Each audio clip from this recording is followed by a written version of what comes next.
an issue that we have. And one of those issues is our sort of national obsession with being a certain color. They include poisonous chemicals like hydroquinone and mercury, which can cause organ failure and even cancer. हम क्रीमें देंगे इंशाल्लाह जब इनका ये तो मुझे लग रहा है गोरे होते जा रहे हैं ये मुझे लग रहा है गोरे होते जा रहे हैं जैसे जैसे इंजेक्शन जा रहे हैं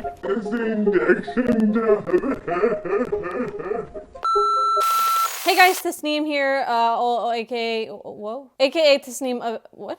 AKA Tazzy Faye. Sorry about that. I've only done this intro like 50 times. Today's video is going to be about colorism, specifically within the context of South Asian culture. It's no secret that Desis have a mad obsession with white skin. And it goes back so far in time that I couldn't even tell you. This is not a historical video, but to give you some understanding of what I'm talking about, fairness creams are huge. They make up 50% of the skincare market. Like that is insane. These are lotions like oceans. There's so much of them, but we don't know what lies deep down in the toxins. Lots of toxins. But for those of you who are not familiar, I will show you and react to a commercial with Bollywood extravaganza lady, Miss Aishwarya Rai, posing for Fair and Lovely. Mama, is that really? Samira! Hi. Welcome. You know you've become really beautiful. Your face is fair and glowing. You've become really beautiful because your face is fair and glowing. Remember that. Like, it must be marriage. It must be marriage. I cannot tell you guys how many people told me after I got married, you have to have marriage glow. Marriage glow? I look the same. I'm just slightly happier now. But like, I mean, anyway, you guys are preverts. 2 months I've been using Fair and Lovely. It lightens the color of the skin in a natural and gentle way. Really? And also protects the skin from the sun. To protect you from the sun. There's SPF in it, guys. First, it burns off a layer of your skin, and then it protects you from the sun. That makes a lot of sense. Wow. Okay, here we go. To your elder sister, and try it. Perfect. So I'll make a beautiful bride like you. Fair and Lovely makes you noticeably fairer, gently, safely.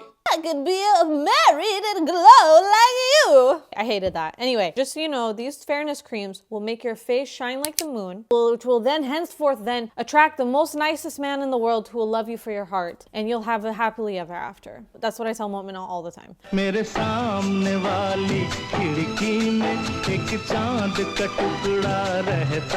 For those of you who don't know, I'm originally from Pakistan, which confuses a lot of people. I had a video, 28 brown and unmarried, and people were like, brown where? Brown here. That is the word that South Asian diaspora refer to themselves as. I had white people telling me that I'm like 10 shades whiter than paper, which, God, why they always have to be right. But this video is not about vernacular and semantics and words and blah, blah, blah. But I would say I am considered light-skinned. Yeah, like for sure. I would say like 92%, I think, yeah. The weirdest thing happened to me though a couple years ago. I got this comment and I saved it because I knew eventually I wanted to make this video, and it went like, "You're so ugly and dark." Now I can say I have never heard that in my entire life. I mean, the ugly part many times, but the dark thing, no, which tells you how much colorism has actually impacted me in my life. I have a privilege in society. It's not surprising, given that every time I'm next to A14 letter printer paper, you'd be like, which one is Tasneem? Has anyone ever told you guys you look like sisters? Who, us? Oh, yeah. Oh, this could even be twins. But I did have a Pakistani friend in college who was of darker complexion, and I remember her telling me the story of something that happened to her. And so I reached out to her and I was like, hey, would you be okay with sharing your story on my video? She said yes, so here it is. So we were at a davat, and so pretty much there was an auntie with like 2 of her daughters. They were pretty young. They like kept bothering their mom that they wanted chai, and so I was just sitting there, and basically she was like, "Nahi mat piyo, like kali ho jaogi iske tarah," being basically like, oh, like you're gonna get dark like her if you drink chai. And I was just like, what? Like, I think that's the first time I had ever heard of that. Obviously, that's physically can't happen. Yeah. So, no, but that's messed up. How old were you? I was 20 or 21.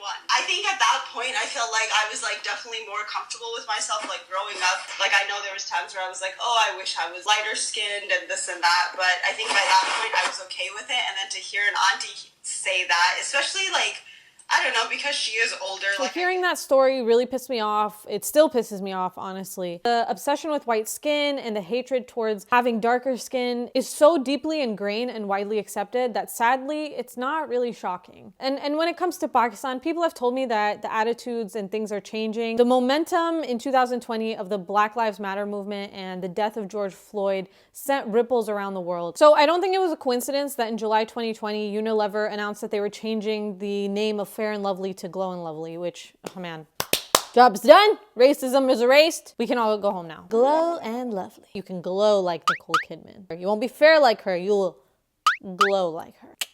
About a year ago, I was at the Islamabad airport and I was looking at this book stand. I started flipping through some magazines and I picked up this like Pakistani star-studded magazine or something. And I ended up buying it because I wanted to make this video. This thing has so many skin whitening ads. Let's count it together. Let me show you guys. Our first skin whitening ad doesn't say, you know, it just says beauty cream, but it says Max Fair. 2, 3, 4. Oh, there's one for men. It says Safed, which means white. There's one. Perfect white skin. 7. There's that same girl. Whitening urgent facial instant fairness. Wow, this is a new one. Fairness honey lotion. Johnny, there we go. We got the moon now. Okay. This one is on like every single page. It's like a 5 days to being. Wow, this one is really straightforward. Gori. They just straight up, they're like, you can just be a white girl. There you go. This is another very straightforward one. The brand is called Skin White. Taste Fresh. Whoa, this is a big one. They got a whole pull-out thing. Skin whitening combination. Ooh, she got the drops. Watch out for that one. That's gonna do some real work. Lashkara whitening soap.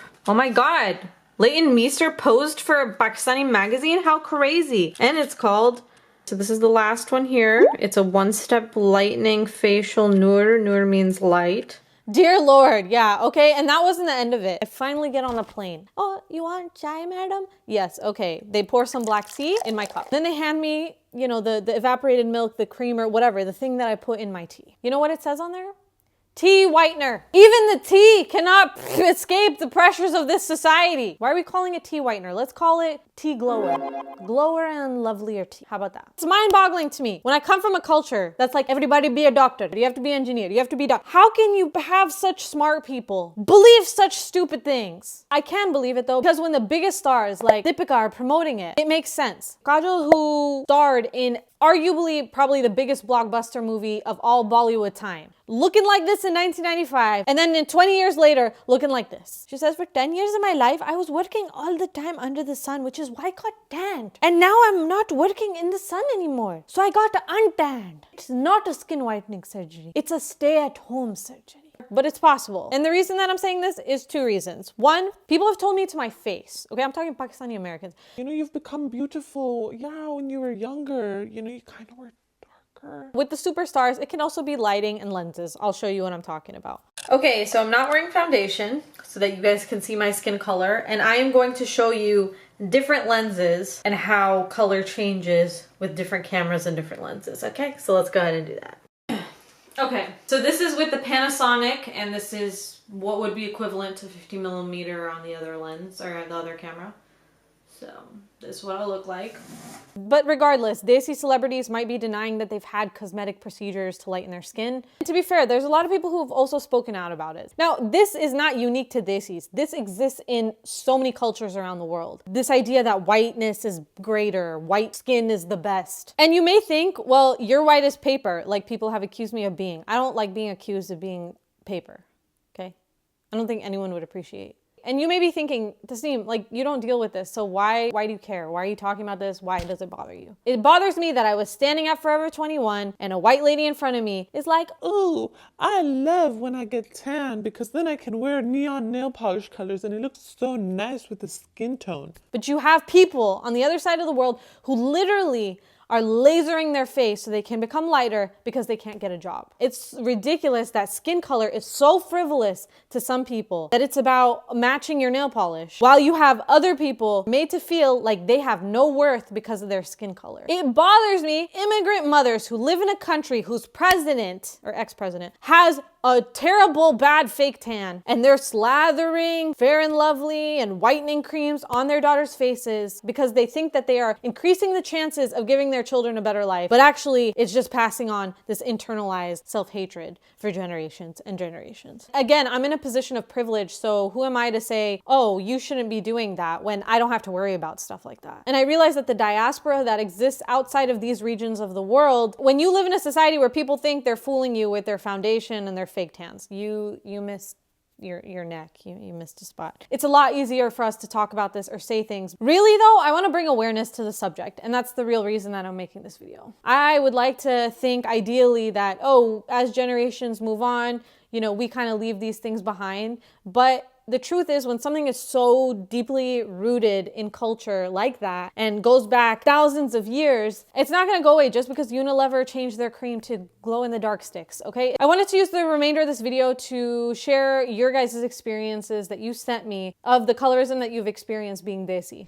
Okay, so I asked you guys on Instagram if any of you would be interested in sharing your experiences, and I got a bunch of messages. I got some voice notes also, which I apparently can't replay. Thank you, Instagram. So I'm just gonna go ahead and read them. A lot of people asked to be anonymous, so I'm gonna keep just everybody anonymous for the sake of not messing up. So when I was little, I remember that my sister covered me in baby powder to make me lighter because my mom was concerned about how dark I was. I work as a makeup artist and have found desi clients who are forced either by their husband's parents or other people to use a light foundation that's 5 to 6 shades lighter than their skin. It's so sad because young girls and women, they're made to feel like there's something wrong with their skin the way it is. Also, a lot of people ask about skin lightening products. It's definitely more common with older generation, and younger people are more comfortable in their own skin unless they're influenced by someone else. I have to pick and choose. Now, guys, there's so many of these that there's no way that I can get through this. My family member would buy it for me from Bangladesh because I was too dark, and I was told to use it, they're talking about Fair and Lovely, and I was told to use it because it would make me beautiful. So as a child, I thought I was hideous and couldn't look at mirrors until I went to college. I would run past mirrors, and I only looked at one just to make sure I had nothing on my face, but even doing that gave me anxiety. The whole thing has been very traumatizing. Okay, I have a voice one! Alright, let's see. So when I was younger, we came back to visit our relatives in Lahore, and all of them were like, oh my god, why is she so dark? They were talking about me to my mum, and I was dark because, like a normal child, I would go and play in the playground like normal kids do. So that just made me feel like, oh my god, why am I so dark? Why is it that what's wrong with me, basically? So I went to the supermarket and got myself some Fair and Lovely and some talcum powder, and I used to put some Fair and Lovely on before I went to bed, and when I'd wake up in the morning after washing my face, I'd always put some talcum powder on my face in the hopes that I look less tan. Because I'm quite dark skinned and I lived in Pakistan until I was 10, I used to get a lot of comments about the color of my skin. The more jarring one was when I was around 7 or 8. I had just started a new school and I was already struggling to make friends when this one girl came up to me and started speaking to me when another girl said to her, "Isse dur raho, iski kalak tum par lag jayegi." Stay away from her, her blackness will rub off on you. Safe to say it took about 10 more years before I was finally happy with my skin color.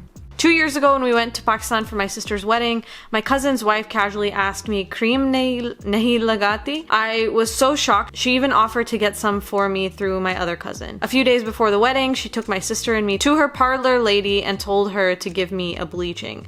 It was terrible. I had tiny burns right before the wedding. There's so many incidents of colorism. One of them was when my parents were looking for rishtas for my sister. She is dark skinned, so my mother insisted that she should use face bleach so she would look more appealing and beautiful to potential rishtas. I remember having huge blowout fights with my mom about this because I never thought dark skin was ugly, and to be fair, my sister never needed face bleach. My sister ended up getting married to a guy who's ultimately amazing and loves her for who she is. I speak from a place of privilege when I talk about colorism. Although I'm pale, my sister is more tan than I am, and when we went to Pakistan together, I noticed how the girls would recommend haldi masks and lightening creams as if the skin she was in was a problem that needed to be fixed. My cousin is 12, and the beautiful golden tan white girls want to be here, yet she wanted my skin tone, and I looked bright and clean. And when she lifted her hand up, she looked at it like she had been tarnished by the sun. One day my mom suggested that they would have to get me married early. I was 20 at that point because of how my complexion changed. She feared it would go back to being darker again. To this day, my parents will never admit that their views aren't okay, regardless of being highly educated. Sometimes I look into the mirror and hate what I see. Sometimes I get sucked back into using the creams again and drinking tons of water. When I was in my early teens, my quite pale Pakistani aunt had married into the family, and she was very light for a Desi. She was the first person in my life to ever comment on my complexion and told me that I was pretty dark. I was always told that I'd be prettier if I was a bit lighter. I only used Fair and Lovely for a short amount of time and did a lot of healthy masks. I remember telling my Pakistani friend in 6th grade, "You're prettier because you're light." When I was 20, I showed a picture of my mom, who is light, and me that I edited using an app to my classmate. At that moment, I started to get embarrassed because I'm sure no one could tell I edited the picture to look lighter. I was embarrassed that it took me 20 years to be grateful for the beautiful dark skin Allah has blessed me with. A few years later, I married into a Tamil family. SubhanAllah, I was so surprised that no one mentioned my skin tone because dark skin is normalized and embraced in comparison to many other parts of India. I've watched so many Tamil movies with dark-skinned female leads, which is refreshing to see compared to colorism in Bollywood. Yeah, so there were so many messages. I probably won't share some of them just because I got so many, which is really sad, actually. But anyway, back to the rest of the video. Okay. That's all I have, you guys. Thank you so much for watching. I hope you enjoyed. Like, comment, subscribe. I have some great episodes dropping on the podcast soon. You guys should go ahead and go to Apple Podcasts or Spotify, wherever you listen, and check those out. The link should be down in the description. You guys are the best. A Tazzy Faye out. Bye.